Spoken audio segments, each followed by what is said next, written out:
So, very excited to have you join the conversation. The next governor of Texas. For those of you who are joining the live, this is super exciting. Texas State Representative Gina Hinojosa is you are neck and neck in the polls with Yes. Governor Abbott. Fantastic. We definitely need to flip that blue. There's so much to talk about today. So your plans for the data centers, your plans for Yeah. healthcare. But I really just want to start out with your story about how you got involved in politics. Because Yeah. as a mom, I was just loved hearing your story. Can you tell everyone really quickly how your son motivated you to start all this? Yes. Well, you should know today is my anniversary. I've been married now 27 years. And I say that it's, Congratulations. thank you. It's relevant because before I got married, I made my husband promise to never run for any office. And so Interesting. yeah, but what happened was they tried to shut down my son's school. And I just, am a mom, I got mad and I ran for the school board to stop it. And we won. We were successful in getting elected. We were successful in shutting down this effort to shut down our schools. And it's that fight for our public schools that took me to the Texas House, where I've been fighting against Greg Abbott's corrupt agenda for our kids in our schools in our state. And now what we know is that our schools are in crisis all over Mhm. the state. We have, Dinah, if you can comprehend over 150 whole school districts operating at 4 days a week because they cannot afford to operate at 5 days a week. That's how bad things are in Texas. Okay, I've heard you talk about this before. Yeah. You just actually talked to Ben not that long ago. It was a great interview on Substack. I was shocked to hear that there's 150 school districts that are up that only have 4 days a week. My gosh, this party that says they're like the all about families. They really don't care about our children, do they? Greg Abbott certainly does it. He cares about enriching his donors. He has amassed $100 million in campaign contributions just from moneyed interest. Now, one real related issue is data centers. He Mhm. invited in all these data centers to Texas and now has mostly had his campaign funded this year by data center moneyed interests. And people are mad. They're mad in a big way, especially in rural Texas, because we have now this gold rush happening in Texas where there are no rules. So the data centers have been invited in by the most generous tax breaks in the whole country. And so they have set up shop on our dime in these rural areas where there are just no rules on zoning. There are no protections for people, right? Greg Abbott has seen the polling. People are mad. And in fact, even in rural areas in Texas that are mostly Republican, they started break ranks movements where they're not going to vote for Greg Abbott because they are so mad about what he's done to them. And now he's trying to backpedal on this issue, but it's too late. People see what he has done. He's called for a temporary pause. Everybody knows he's going to lift that temporary pause the day after the election, right? That's not a real protection. I have called on him to issue a moratorium to stop any new data centers and call the legislature into a special session, just like he called us into a special session last year to Mhm. redraw congressional maps. Remember when we broke Mhm. quorum, right? But to call in a special session right now to protect the people of Texas, he refuses to do it because he works for the data center moneyed interests. Oh my gosh, so much to talk about there, but just real fast, talking about the quorum, the breaking quorum. I mean, you and one of your colleagues, James Tallarico, went to break quorum. Of course, now, as we all know, he's running for Senate. I think this is really what's also super exciting about your race is that, I mean, I've worked on campaigns before. Getting somebody to come out to vote is actually really hard, right? I mean, and probably most of the people on this live are very focused on politics, but most people really aren't focused on politics. They don't even know maybe what day to vote, where their polling center is, who the candidates are sometimes. The fact that you have two races now, the Senate with James Tallarico and yours with Governor, really gaining momentum and both working to get out the vote, you're Yeah. doubling your efforts. You're making it easier actually for both of you. And that's like the ticket, right? Because obviously Texas is, if Texas was easy for Democrats to win, we would have done it before, right? But Right. but I think the fact that you are both such exciting candidates. You work off of each other. Yes, so absolutely. James and I sit next to each other on the floor of the House, in fact, and we both co-chaired the effort to stop vouchers in 2023. We won that effort. But I will say that it's not just that we have both of us running strong campaigns at the top of the ticket. We have, for the first time in 50 years, Democrats running in every state House seat, state Wow. Senate seat, congressional seat, and we've already seen the results. So we had record turnout in our primaries, more Democrats than Republicans, which never happens in Texas. Wow. And I got twice as many votes as Beto got in his primary in 2018. That was the last time we had a midterm election with Trump in the White House, right? Those circumstances are good for us. We swept, Democrats swept even in Texas in 2018. We didn't get over the finish line statewide, but we swept and elected 12 Democrats to the Texas House. We flipped all of Houston, Harris County. The fact that I got twice as many votes in my primary as he got in his primary, despite the fact that I had 8 opponents, shows people are ready for a change, and everybody doing all the work all over the state is Hmm. making a difference. You mentioned redistricting. I want to make sure people understand the national stakes in this race, because unfortunately, Republicans here in Austin have said they're coming back next year to redraw maps again. Now that the Voting Rights Act has been gutted by the U.S. Supreme Court, there are no rules. So they're coming back next year. They will eliminate 5 Democrats from Congress when they do that. 2 years later, we will gain another 4 to 5 congressional seats through the census, because Texas is growing faster than most states. If these same Austin Republicans are in charge, that's 10 Democrats off the table for our U.S. Congress. There can be no Democratic control of Congress when that happens, likely for a generation, right? Those are the stakes why every American should care, whether you are a Democrat, Republican, Independent. If an election is decided before the first vote is cast, we all lose. We Hmm. cease to be America. Those are the stakes in this election. That's why I'm urging everybody to join this effort. You can go to ginafortexas.com, get involved, do everything you can do, but please do what you can do, because this might be our last best chance. I mean, absolutely. In Arizona, Democrat Kristen Mays has a Republican legislature, and the veto power That's right. alone is so powerful. And your ability to veto that kind Yes. of, anti-democratic, where, like you said, being able to decide the vote before people can decide the vote. And about people getting involved. I mean, and Citizens United has endorsed you.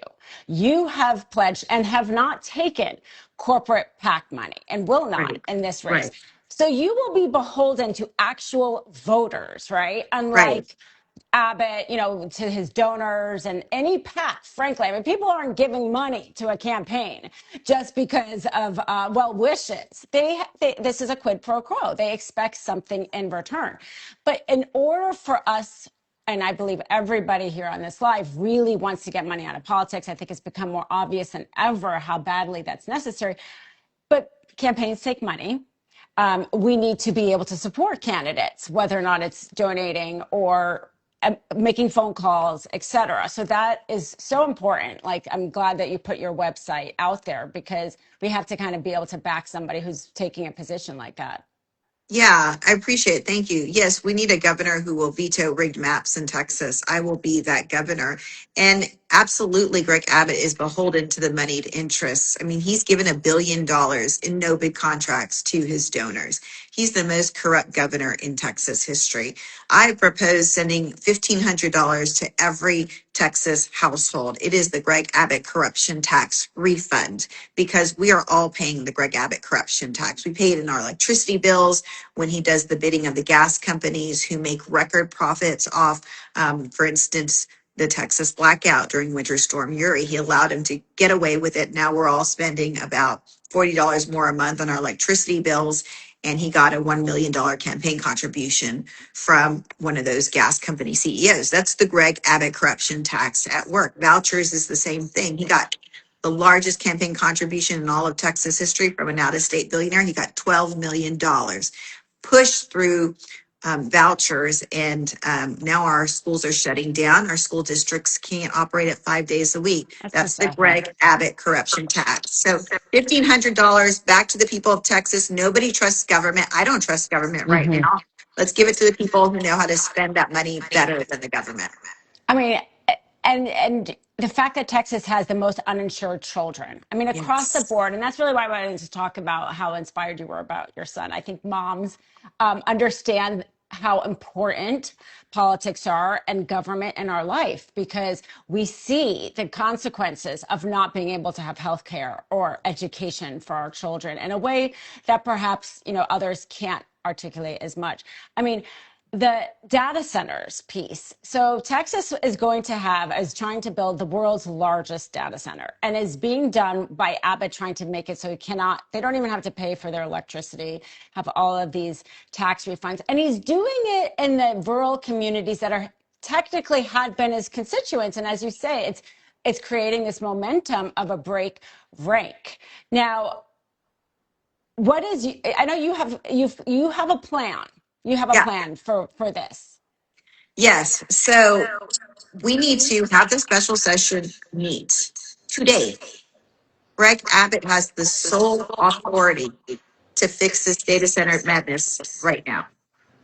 And what we need to do is put in protections so that people have a seat at the table to decide if and how these data centers come into their communities. And that's all they're asking for. They're asking for basics, basic protections, basic leverage to decide and to make sure when these data centers come to town, if they come to town, they are respecting the communities that are there. That they're using, for instance, if it's about jobs, we hear so many of these data centers shipping in people from out of the country to work to build them, Mm. right? Like there's all sorts of abuses that are happening with these data centers that we need to end. Hmm. And I mean, wouldn't you think if they cared, if these tech bros cared at all about humanity, they would have used AI to figure out a way to not use our clean water, right? I mean, like maybe it wasn't ready. If AI is so powerful and so amazing, maybe they could figure out a way to do this without literally destroying an essential ingredient for humanity, right? I mean, Yeah. so to your point of like a moratorium, what's the rush? What's the urgency? Figure things out about, like you said, union workers, or maybe figure out a way to not have to use clean water, frankly. Yeah, well, right now they're getting it on the cheap. They're getting water and electricity cheaper than everybody else. So of Hmm. course they're guzzling it, right? There's no incentive for them to figure out new innovative ways to use less because they're getting everything subsidized by the taxpayer. That needs to end. Hmm. Yeah, and the people in the comments talking about corruption in this administration. I mean, he's been governor for 12 years. He wants to be it now for 16 years. I mean, my gosh. Has he improved people's lives, right? I mean, it seems like people really are very well aware of the corruption and of that he has kind of been the king corrupter. Yes, absolutely. So his number one liability is that people know who he is and what he is about. Mm. Yeah, that makes sense. Yeah, Right. I mean, right. right? He's been governor 12 years. He's been in statewide office 30 years Mm-hmm. since I graduated from high school. Yeah. And I know I look real young, but I'm not that young. So that's the challenge he has. It's why he can't break 50% on any poll. And Mm. it's why we are gaining ground. People get to know who I am and they're with me.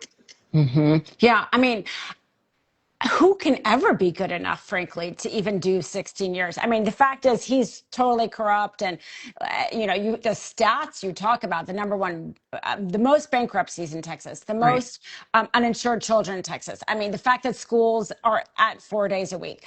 But frankly, even if he was somewhat good, sometimes Yeah. change is necessary. Yes, we need term limits. Yeah, right, exactly. So I think term limits is a good idea. And I know you have gone to every corner of the state, and a lot of people say that like he doesn't come and speak to them, right? I mean, does he just take people for granted at this point? Oh, absolutely. That's what you get with 12 years in power and total Republican control for 30 years. There's just been no accountability. And so he has taken the people for granted. He's disconnected from the people. He doesn't understand how much people are struggling. And that is going to be his downfall. And what would you say are like the two things that people across the state like all tell you are the most important things that they want and a governor to like do to help them? They want a governor who's going to deliver results. Right now, everybody is struggling with the cost of everything, frankly. Mm. And so I'm running to put money in your pocket. I told you about the $1,500 money in your pocket plan, but to save Texas schools as well. And a governor who works for the people and not the money interests. We can freeze electric rates, right? Which is my plan, to freeze electric rates and make industry pay their fair share. We can rein in the health insurance companies that are charging us more, but making it harder to get the care that we need, see the doctors we need with the medication we need. And we can also insure every Texas child by expanding Medicaid. So Mm. those are some of my proposals, but it's being responsive to the real needs of Texans. Hmm. And somebody in the comments was saying how they were afraid to comment because they were an immigrant, but to ask for your help. Obviously, Texas is a border state. It has what ICE is doing in Texas is really scaring people and also killing people, literally, in Texas. Um, so, how do you handle that as a border state governor? Right. So I am from the border. I'm from Brownsville, Texas, in the Rio Grande Valley. We launched this campaign from the border. And of course, we all want border security. But when a man can be pulled over by an unmarked car in Houston, Texas, where they shoot first and ask questions later, no one is safe. Hmm. That is not making us more secure. It's putting us all at risk. We need a governor who will stand up for basic protections of people. Basics like we require body cams for our police and our state troopers for their dash cam cars. Those kinds of basic protections to have accountability are missing here. And we need a governor who's going to stand up for the rights of all Texans. Yeah, I mean, it seems that it is working as Trump and Abbott want, right? It's not a mistake that they're not having body cam footage. I mean, they've just announced that they plan on only releasing it if it's helpful to them. We see citizens, Alex Purdy and Renee Good, have zero accountability for their deaths. Yeah. So, and the pin, and I know you have talked about this, is that these detention centers are another stream of income. They are for-profit detention centers. So here you have a system where people are being put there who are not criminals, but when they're in there for a few months, they are making money for somebody. Yeah, absolutely. They exist to make money. They're Yeah. for profit companies. That's why they exist. And so there's profit motive now behind locking up working people, kids, moms, grandmas, same price as they get paid the same, whether it's a hardened criminal or somebody on their way to work. And that's what you see driving these raids. It's ways to enrich the private prison companies, which give big to Greg Abbott. Because if they really cared about um, immigration and being done. Well, first of all, if they really cared about it, Congress would have passed their bipartisan immigration bill Yeah. before Trump took office. But also, they would be hiring and funding more judges to be able to process people quicker. But instead, they're funding data centers. And also, you have a system here where they're targeting the very community of people who are the most afraid to speak out. I'm here in California. I know personally people who have been affected by this. Somebody who self-deported despite being here for years and years, leaving behind his wife and children because of he sees, right? He sees what's being done to people, these kind of detention centers and how they're being kept. I know somebody else who was sitting in a detention center for months before being deported, treated like a criminal, despite the fact that he was not. He was a good standing person, a contribution to our society. But they are people from with a certain color of skin and an accent are being treated less than and are being allowed to be treated as criminals when they're not. And but their community that's most affected is also the most afraid of speaking out because there are a lot of mixed status families. Yeah. So I know it's a little tricky because you're not running to be in Congress, and a lot of this ICE funding, et cetera, is being done at congressional level.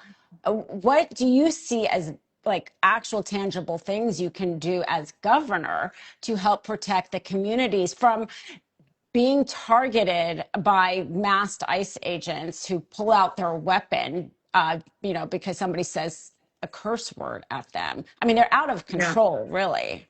We'll first start by using the power of the bully pulpit and stand up for the rights of Texans. Say this is unacceptable. Defend actual Texans. But also, as I mentioned, the profit motive behind locking up little kids. That doesn't happen anywhere else. That only happens in Texas because Greg Abbott allows little kids to be locked up with their parents. Wow. Anywhere else, this would be child abuse. It is child abuse. It should be against the law. When I'm governor, it will be. Um, Also, he's put the Texas National Guard into these detention centers to staff them. And that is cutting costs for the private prison companies and allowing them to maximize profits. That ends when I'm governor. So those are ways we can make it less profitable. And I think bring some um, incentive to bring some common sense into what is happening. Because right now, I think it's all about making money for these private prison companies.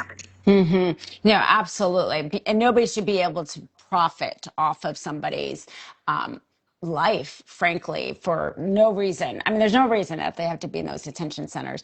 Well, thank you. I know you're so busy with your campaign, so we're going to have to sign you off.